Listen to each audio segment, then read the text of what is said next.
అప్పుల బాధలు వెంటాడుతున్నాయా? అయితే 6 జేవిఆర్ వారి జాతిరత్నాలు ధరించండి. హలో అండి, అందరికీ నమస్కారం. నేను మీ కట్టా కార్తీక్. మాజీ ముఖ్యమంత్రి వైసీపీ అధినేత వైఎస్ జగన్మోహన్ రెడ్డి గారి చిత్తూరు జిల్లా పర్యటన కొనసాగుతోంది. చిత్తూరు జిల్లాలో బంగారుపాలెం మామిడి మార్కెట్ యార్డ్ని జగన్మోహన్ రెడ్డి గారు సందర్శించబోతూ ఉన్నారు.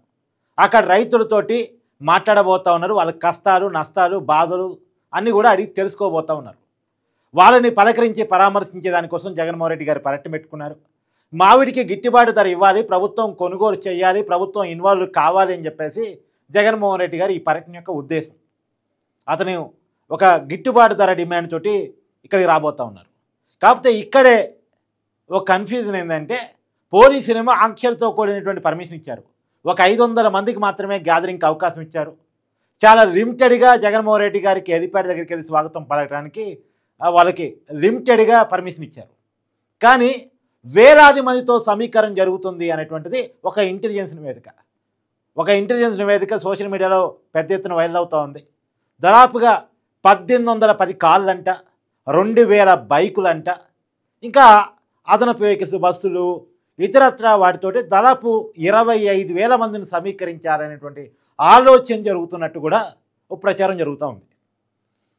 కానీ గత జగన్మోహన్ రెడ్డి గారి పర్యటన వివాదాస్పదం కావడం ఫలితంగా ప్రతి పర్యటన ఏదో ఒక వివాదాన్ని రేవనెత్తూనే ఉంది. రామగిరి మండలం పాపిరెడ్డిపాడు వెళ్ళారు. అక్కడ ఒక కార్యకర్త చనిపోతే పరామర్శించడం కోసం అక్కడ హెలికాప్టర్ ధ్వంసమైంది అనేటువంటిది అక్కడ అపవాదం. తర్వాత తెనాలి వెళ్ళారు, గంజాయి బ్యాచ్ని పరామర్శించారు అనేటువంటి దాన్ని ఆయన మూట కట్టుకున్నారు. సత్తెనపల్లి పర్యటన ఈ మధ్యన జరిగింది. అక్కడ 3 చనిపోయారు. దాంట్లో 2 వైసీపీ కార్యకర్తలే. ఒకతను అంబులెన్స్లో, అంటే జగన్మోహన్ రెడ్డి గారి పర్యటనకి పెద్ద ఎత్తున జనాన్ని గ్యాదర్ చేయడం ఫలితంగా వెళుతుందేమో పరామర్శ ప్రోగ్రాంకి పోలీసులు చాలా లిమిటెడ్గా పర్మిషన్ ఇచ్చారు. కానీ ఆ పర్మిషన్స్ను ఉల్లంఘించి పెద్ద ఎత్తున ఒక ర్యాలీగా, రోడ్ షోగా, బరితెగింపుగా, ఒక పబ్లిక్ ప్రోగ్రాం లాగా, రోడ్ షో లాగా నిర్వహించడం ఫలితంగా ఒక అంబులెన్సు వాళ్ళ ట్రాఫిక్లో ఇరక్కపోయి 2 గంటలు అంబులెన్స్లోనే కొట్టుకొని మధు అనేటువంటి యువకుడు చనిపోయాడు. జగన్మోహన్ రెడ్డి గారి కారు కింద సింగయ్య అనేటువంటి ఒక వైసీపీ కార్యకర్త చనిపోయాడు. స్లో తప్పి పడిపోయి మరొక కార్యకర్త చనిపోయాడు. ఇట్లా మొత్తంగా 3 చనిపోయారు. ఆ 3 మరణం చుట్టూ అనేక వివాదాలు నడిసే మొన్నటిదాకా మనం చర్చించుకున్నాం. జయవర్ధన్ రెడ్డి ఇంకొక అతని పేరు. 3 చనిపోయారు. సరే, ఇది అంతకుముందు పొదిలి పర్యటన పెట్టుకున్నారు. పొదిలి పర్యటనలో మహిళల మీద రాళ్ళదాడి, రైతుల మీద రాళ్ళదాడి, పోలీసుల మీద రాళ్ళదాడి. అక్కడ పొగాకు బేళ్ళు అంటే నిజానికి వెళ్ళింది అక్కడికి పొగాకు రైతుని పరామర్శించడం కోసం. కానీ పొగాకు బేళ్ళను తొక్కుతూ అనేక విజువల్స్ మనకి దర్శనమిచ్చాయి. అంటే రైతుల మీద యుద్ధానికి వెళ్ళారా, రైతుల్ని పరామర్శించడానికి వెళ్ళారా, అర్థం కానటువంటి పరిస్థితి. తర్వాత అంతకుముందు గుంటూరు మిర్చి యార్డుకి వెళ్ళారు. నిజానికి వెళ్ళొద్దు, ఎలక్షన్ కూడా అమల్లో ఉంది, ఎమ్మెల్సీ ఎన్నికలు జరుగుతూ ఉన్నాయంటే వినకుండా వెళ్ళారు. సరే, వెళ్ళారు, రైతుల్ని పలకరిస్తే మంచిదే. కానీ అక్కడ మిర్చి బస్తాలు ధ్వంసం కావటం, మిర్చి బస్తాలు దొంగలించబడ్డాయని రైతులు కంప్లైంట్ చేయటం అదొక దురదృష్టకరమైన సంఘటన. అంటే జగన్మోహన్ రెడ్డి గారి ప్రతి పర్యటన కూడా ఏదో ఒక వివాదంగా ముగుస్తూ ఉంది. అయితే ప్రాణాలు పోతున్నాయి, లేదా రాళ్ళదాడి జరుగుతుంది, లేదా దొంగతనాలు కాపాడుతున్నాయి, లేదా ధ్వంసాలు కాపాడుతూ ఉన్నాయి. పైగా రైతుల మీద దాడి చేయబడతా ఉంది. నిజానికి ఒక విపక్ష నాయకుడు జనంలోకి వెళ్ళడం మంచి పరిణామం. ఎందుకంటే ప్రభుత్వం అందరికీ న్యాయం చేయలేదు, అన్ని విషయాల్లో న్యాయం చేయలేదు. ఏ ప్రభుత్వం అయినా సరే అన్ని విషయాల్లో అందరికీ న్యాయం చేయలేదు. ఏదో ఒక్కడ మిస్ అవుతూనే ఉంటుంది. ఆ మిస్ అయిన దాన్ని ఎత్తి చూపించడం విపక్షంలో ఉన్న నాయకుడి బాధ్యత. గతంలో 5 సంవత్సరాలు జగన్మోహన్ రెడ్డి గారు ముఖ్యమంత్రిగా ఉన్నప్పుడు జనంలోకి పెద్దగా వెళ్ళింది లేదు. తాడేపల్లి ప్యాలెస్లోనే కూర్చున్నారు. ఆయన బయటికి పోయినా సరే పరదాలు కట్టుకొని చట్టం నరికేసి ఒక పెద్ద ఎత్తున సెక్యూరిటీ పెట్టుకొని జనంలోకి వెళ్ళేవాళ్ళు. అంటే జనంతో సంబంధం లేకుండానే జగన్మోహన్ రెడ్డి గారి పర్యటన కొనసాగేది. ఇప్పుడు జనం కోసం నిజంగా జగన్మోహన్ రెడ్డి గారు వెళితే మనందరం కూడా యాక్సెప్ట్ చేసి తీరాలి. జనం సమస్యల కోసం, ప్రజల కోసం వెళ్తే ఖచ్చితంగా యాక్సెప్ట్ చేసి తీరాలి. ప్రభుత్వం కూడా పర్మిషన్ ఇచ్చి తీరాలి. కానీ జగన్మోహన్ రెడ్డి గారు అలా వెళ్ళట్లేదు కాబట్టి ప్రతి జగన్మోహన్ రెడ్డి గారి పర్యటన వివాదాస్పదం అవుతుంది కాబట్టి ఒక భయం, ఒక టెన్షన్. దాదాపు 1000 మంది పోలీసులతో సెక్యూరిటీ కల్పిస్తున్నట్టు, 7 చెక్ పోస్టులు పెట్టినట్టు, ఒక క్రౌడ్ పుల్లింగ్ని అడ్డుకుంటున్నట్టు తెలుస్తూ ఉంది. ఒక లిమిటెడ్గా పర్మిషన్ ఇచ్చారు. మీరు రైతులతో మాట్లాడాలని పర్మిషన్ అడిగారు. రైతులతో మాట్లాడండి, మార్కెట్కి వెళ్ళండి, నిజంగా మామిడి రైతులతో మాట్లాడండి. నిజానికి మామిడి రైతులు కడప జిల్లా, అన్నమయ్య జిల్లా, చిత్తూరు జిల్లా, తిరుపతి జిల్లా పరిధిలో ఉన్నటువంటి రైతులు ఉంటారు. కడపలో కూడా పెద్దగా ఎక్కువ ఉండరు. 3 జిల్లాలు ప్రధానంగా అన్నమయ్య జిల్లా, చిత్తూరు జిల్లా, తిరుపతి జిల్లా. ఈ 3 జిల్లాల పరిధిలో మామిడి రైతులు ఉంటారు, తోతాపూరి రైతులు. వాళ్ళకి నిజంగా కష్టాలు ఉంటే, నష్టాలు ఉంటే, ఇబ్బందులు ఉంటే వాళ్ళతో మాట్లాడండి. నిజానికి రైతులకి ఇప్పుడు ప్రభుత్వం చాలా మంచి చేసింది. నిజానికి ఏ రాష్ట్రంలో లేని విధంగా కేజీ 12 రూపాయలు పెట్టి తోతాపూరి మామిడికాయలు కొనుగోలు చేస్తూ ఉంది. ఈ 3,70,000 క్వింటాలు ఉత్పత్తి అయితే, దిగుమతి అయితే 3 లక్షల క్వింటాలు కొనుగోలు అయిపోయినాయి అంట. నిజానికి కొనుగోలు బాధ్యత ప్రభుత్వాన్ని కాదు, పల్ప్ ఇండస్ట్రీ కంపెనీలు కొనుగోలు చేస్తాయి. పల్ప్ కంపెనీలు కొనుగోలు చేస్తాయి మామిడి రైతుల నుంచి. ఆ పల్ప్ ఇండస్ట్రీలు ఎవరి 42 పల్పు కంపెనీలు ఉంటే దాంట్లో 34 కంపెనీలు పెద్దిరెడ్డి గారి వైసీపీ నాయకులవే. పెద్దిరెడ్డి గారు వైసీపీ మాజీ మంత్రి, ఆయన పిఎల్ఆర్, ఆయనకు పల్ప్ ఇండస్ట్రీ ఉంది. ఆయన కంపెనీ మిగతా కంపెనీలతో కలిసి సిండికేట్ అయ్యి రైతులకి 3 రూపాయలు 4 రూపాయల కన్నా ఎక్కువ ఇవ్వద్దని చెప్పేసి ముందు వీళ్ళు అనుకొని రైతుల దగ్గర నుంచి కేజీ 3 రూపాయలకి 4 రూపాయలకే కొనుగోలు చేస్తూ ఉన్నారు. ఇప్పుడు జగన్మోహన్ రెడ్డి గారు దీన్ని ప్రశ్నిస్తారా? పక్కనే పెద్దిరెడ్డి రామచంద్రారెడ్డి ఉంటారు, ఆయన కూడా ఉమ్మడి చిత్తూరు జిల్లా సంబంధించిన మనిషి కాబట్టి.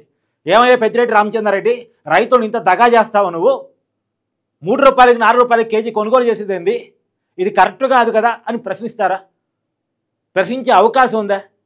నిజానికి ప్రభుత్వం కంపెనీలతో మాట్లాడి మీరు 8 రూపాయలు కొనుగోలు చేయండి, మేము 4 రూపాయలు రైతులకు ఇస్తాం, ప్రభుత్వం 4 రూపాయలు రైతులకు ఇస్తాం అని ప్రభుత్వం ఒప్పుకుంది. ప్రతి రైతుకు కేజీకి 4 రూపాయలు సబ్సిడీని ప్రభుత్వం ప్రకటించింది. ఏ రాష్ట్రంలో లేదు ఇది.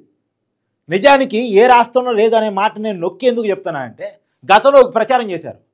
కర్ణాటకలో కేజీ 16 రూపాయలు పెట్టి కొంటున్నారు, కానీ ఆంధ్రప్రదేశ్లో 8 రూపాయలు పడుతుంది, ఇలా ప్రచారం చేశారు. కానీ వాస్తవం ఏంటి? కర్ణాటక రైతులు అక్కడ గిట్టుబాటు ధర రాక ఆంధ్రప్రదేశ్ వచ్చి అమ్ముకున్నారు. కర్ణాటక రైతులు, తమిళనాడు రైతులు ఆంధ్రప్రదేశ్ వచ్చి అమ్ముకుంటున్నారు. ఇక్కడ రైతులు ఇబ్బంది పడాల్సి వస్తుందని అక్కడ రైతుల మీద బ్యాన్ ప్రకటించింది ఆంధ్రప్రదేశ్ ప్రభుత్వం. అక్కడ రైతులు వచ్చి ఇక్కడ అమ్ముకోవడానికి లేదు, ఇక్కడ రైతులు అమ్ముకోవాలి అని అక్కడ రైతుల మీద బ్యాన్ ప్రకటించింది. అక్కడ రైతుల మీద బ్యాన్ ఎత్తేయండి, మా రైతులు ఎక్కడ అవకాశం ఉంటే, ఎక్కడ గిట్టుబాటు ధర దొరికితే అక్కడ అమ్ముకుంటారు అని చెప్పేసి కర్ణాటక ముఖ్యమంత్రి సిద్ధరామయ్య ఓపెన్గా చంద్రబాబు నాయుడు గారికి లెటర్ రాశారు. ఆ లెటర్ కూడా చాలా వైరల్గా మారింది. మరి నిజానికి కర్ణాటకలోనే 16 రూపాయలు గిట్టుబాటు ధర వస్తే అక్కడి నుంచి ఇక్కడ దాకా ట్రాన్స్పోర్ట్ చేసుకొని ఇక్కడ ఎవరైనా 8 రూపాయలకి అమ్ముకుంటారా? అమ్ముకునే అవకాశం ఉందా? అమ్ముకునే అవకాశం ఇవ్వండి అని సిద్ధరామయ్య లెటర్ రాస్తాడా? అంటే నిజానికి ఈ ప్రచారం నమ్మించే ప్రయత్నం వైసీపీ గతంలో చేసింది. నిజానికి మామిడి రైతులు ఇబ్బంది పడ్డమాట వాస్తవం. ఎప్పుడు ఇబ్బంది పడ్డారు?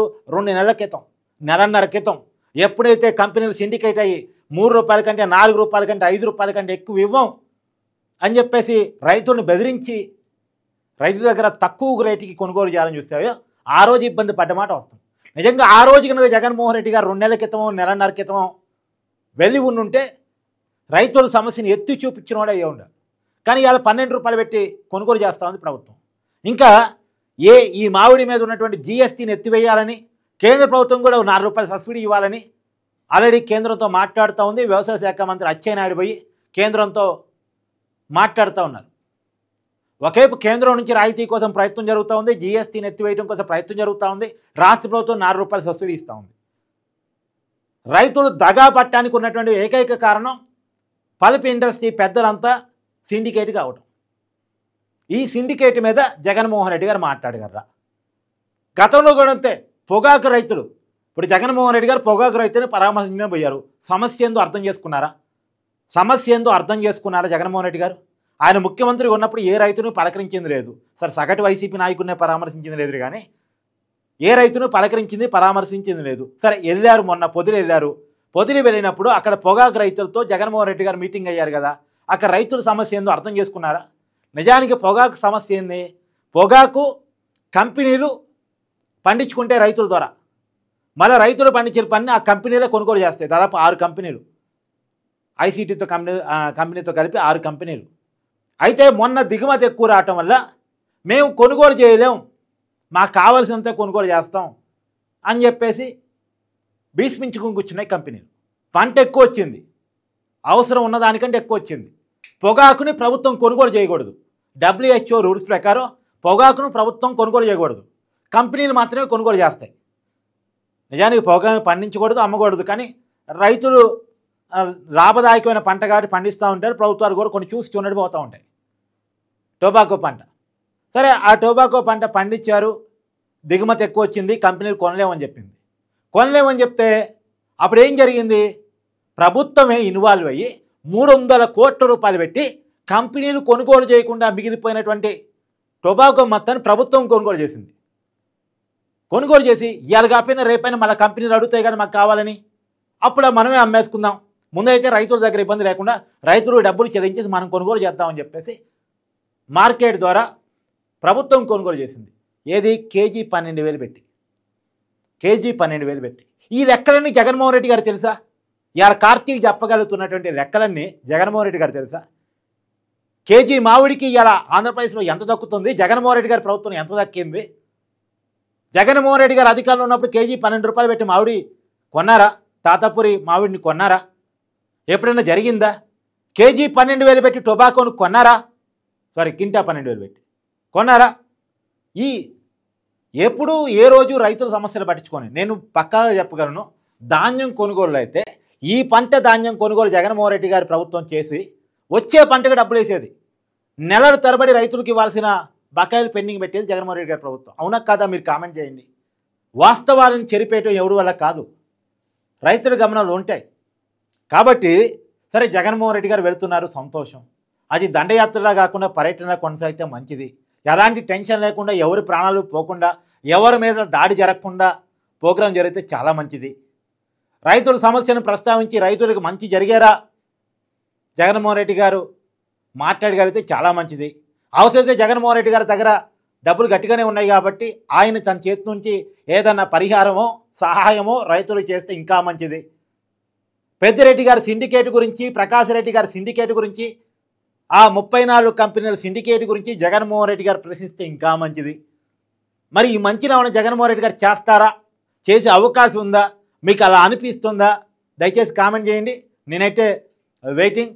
నాకైతే ఏ ఆశ లేదు. జగన్మోహన్ రెడ్డి గారి పర్యటన ఏదో ఒక మంచి కంక్లూజన్ తీసుకొచ్చే దిశగా, ఆయన ఏదో వ్యక్తిగతంగా సాయం చేస్తాడని, సిండికేట్ని ప్రశ్నిస్తాడని ఇలాంటి హోప్స్ పెద్దగా నాకు లేవు.